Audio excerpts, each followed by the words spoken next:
నిజంగా కూటమి కలిసే ఉంటే వేరే పార్టీకి అసలు రాష్ట్రంలో స్పేస్ ఉంటుందా అధికారంలోకి రావడానికి? అదే మరి చూడాలండి, దాని మీద ఏదో వస్తుందండి. కారుమూరి లాంటి ఒక సాఫ్ట్ పర్సన్ అంత అగ్రెసివ్గా మాట్లాడే అంటే నా ఇంటి మీదకి వచ్చి పడిపోతే, నా ఇంటి మీద వచ్చి ఇదైపోతే నేను సాఫ్ట్గానే ఉన్నా. గాంధీ గారిని నేను ఓ సెంప మీద కొడితే ఓ సెంప చూపించడానికి నేను నరుకుతానని, నేను కొడతానని చెప్పి మీరు కూడా ఇప్పుడు ఎలా మాట్లాడేశారు మీరు?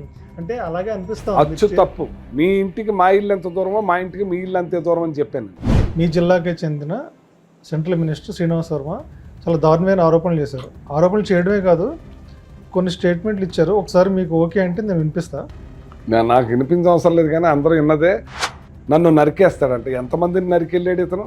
కానీ ఇతను ఒక వార్డు మెంబర్కి తక్కువ, సర్పంచ్కి ఎక్కువ. ఇతను సెంట్రల్ మినిస్టర్ ఎందుకు అయ్యాడు? ఈ ఈవీఎంల వల్ల, ఈ కూటమి వల్ల అయ్యాడు. లేకపోతే ఈ స్థాయి ఏంటి? కుక్కని సింహాసనం మీద కూర్చోబెడితే బొక్కలో పరిగెట్టినట్టుగా పోయాడు ఇతను.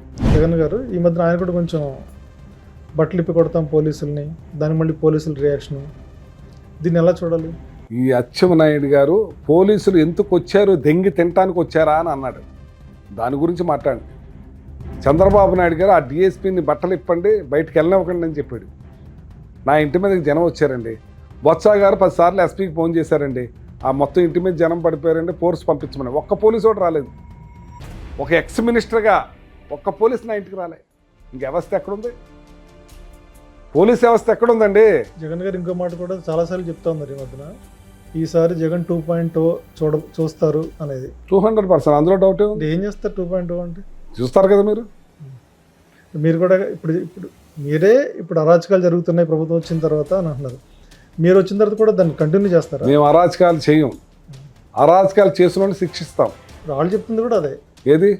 వైసీపీ గవర్నమెంట్ మేము పార్టీలు, ప్రాంతాలు, కులాలు, మతాలు చూడకుండా అందరికీ చేసాం. అందరికీ ఇళ్ళు ఇచ్చాం, అందరికీ స్థలాలు ఇచ్చాం, అందరికీ మేలు చేసాం.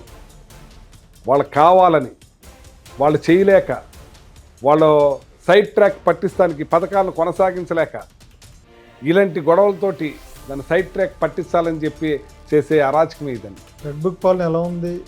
మీ నెంబర్ ఎంత రెడ్ బుక్లో? కారుమూరి గారి మీద ఎన్ని కేసులు? ఎన్ని నెంబర్లైనా వేసుకోమనండి, ఏదైనా వేసుకోండి.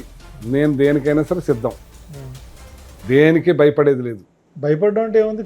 ఏదో కేసు పెడతారు, పెట్టినామండి, రిమాండ్లోకి పంపుతారు, వెళ్తాం. అంతకన్నా ఏం చేయలేదు కదండి.